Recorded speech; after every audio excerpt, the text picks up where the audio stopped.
5 minute पहले शांत दिख रहे मम्मी पापा फोन पर बात करके खुशी से चहकने लगे। डाइनिंग रूम में नाश्ता कर रहे अपने बहू और बेटे के पास आकर बोले, कल सुधा आ रही है, अभी अभी फोन पर बात हुई है, समधी जी भी साथ आएंगे। अरुण, तुम कल दोपहर 4 बजे एयरपोर्ट चले जाना दोनों को लेने। इस सुधा को और कोई काम नहीं है क्या? जब देखो तब आ जाती है यहाँ पर। मैं नहीं जा पाऊंगा उसे लेने, मुझे और भी जरूरी काम है। क्या वो टैक्सी करके नहीं आ सकती यहाँ तक? अरुण गुस्साई आवाज में बोल पड़ा। अपने बेटे के मुंह से अपनी बेटी के लिए ऐसे बोल सुनकर माँ एकदम दंग रह गई। अरे, तबीयत तो ठीक है ना तेरी? कैसी पागलों की तरह बातें कर रहा है।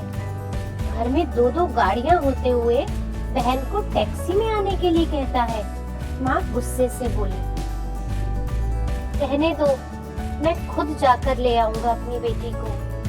करने दो उसे अपना काम। अभी सुधा का बाप जिंदा है और मैं नहीं चाहता कि मेरी बेटी को उसके ससुराल वालों से ताने सुनने पड़े कि इकलौती बेटी होते हुए भी उसे लेने गाड़ी नहीं भेजी, या उसके स्वागत में कोई कमी रह गई। पापा ने बेटे को अपनी नाराजगी जताते हुए कहा, आप दोनों समझते नहीं हो मम्मी पापा, वो जब भी इस घर आती है तो सारी दिनचर्या बिगाड़ देती है। वो खुद तो आराम से बैठी रहती है किसी महारानी की तरह, और हम सबको उसकी आव भगत में लगना पड़ता है। मेरी पत्नी का तो पूरा दिन ही दीदी और जीजा जी के आगे पीछे उनके ऑर्डर पूरे करते हुए निकल जाता है। गुस्से से अरुण बोला, आज क्या हो गया है तुझे? कैसी बहकी बहकी बातें कर रहा है? वो बहन है तेरी, कोई पराई तो नहीं है। माँ, अब क्या है उसका इस घर में? शादी में दे दिया था ना हमने जितना देना था, फिर क्यों चली आती है वो बार बार यहाँ पर, और हर बार बैग भर भर कर लेकर जाती है वो अलग। आपको समझना चाहिए कि वो सिर्फ हमें लूटने आती है और कुछ नहीं। अरुण ने तंज कसते हुए कहा, तुझे क्या, अगर वो यहाँ से थोड़ा कुछ ले जाती है तो ये सब मेरी मेहनत की कमाई है और मैं जो चाहूँ करूँ। चाहूँ तो अपनी पूरी की पूरी जायदाद सुधा को दे दूँ। पापा गुस्से से लगभग कांपते हुए बोले।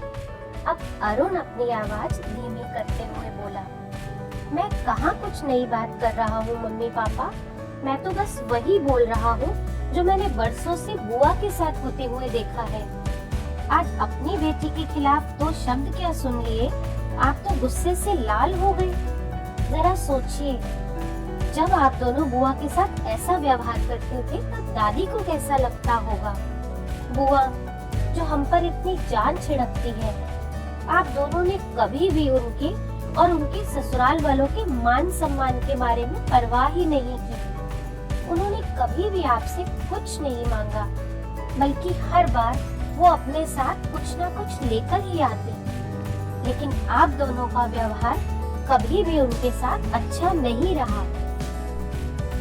दादी ने भी आपसे कभी नहीं कहा कि मेरी बेटी को पैसे दे दो या कुछ खरीद कर दे दो। फिर भी दादी को आपके यहाँ इतनी भी इजाजत नहीं थी कि वो अपनी बेटी को कुछ दिनों के लिए अपने पास बुलाकर रहने दे।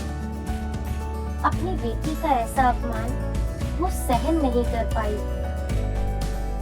इसीलिए वो गांव के पुराने घर में अकेली रहने चली गई।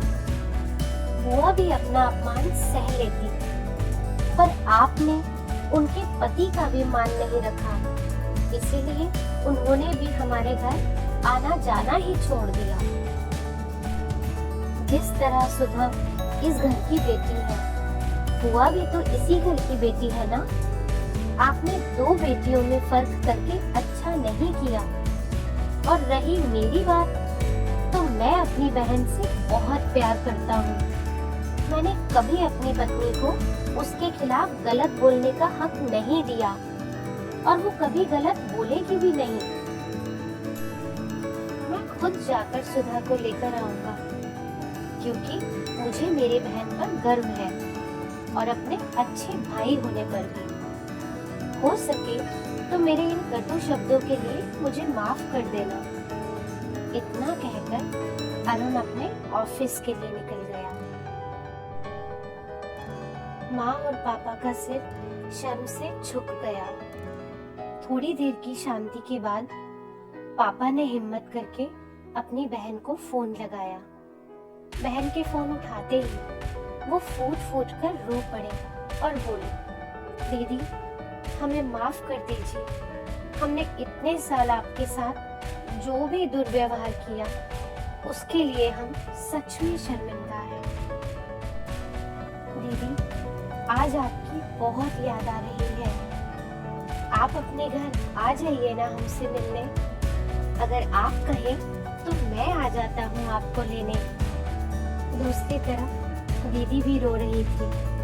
वो भाई के थोड़े से ही शब्दों से पिघल गई थी। वो बोली, मैं तुमसे नाराज नहीं हूँ भैया, मैं तुम्हारे जीजा जी को सारी बात बताकर जरूर आऊंगी। तो दोस्तों, बेटी तो बेटी होती है, बहन हो, बहू हो या बेटी, हमें तीनों में कोई फर्क नहीं करना चाहिए। इन्हीं से घर की शोभा होती है और इन्हीं से घर खुशियों से भरा रहता है। ये कहानी आपको कैसी लगी कमेंट करके जरूर बताइएगा और इसी तरह की और प्रेरणादायक कहानियां सुनने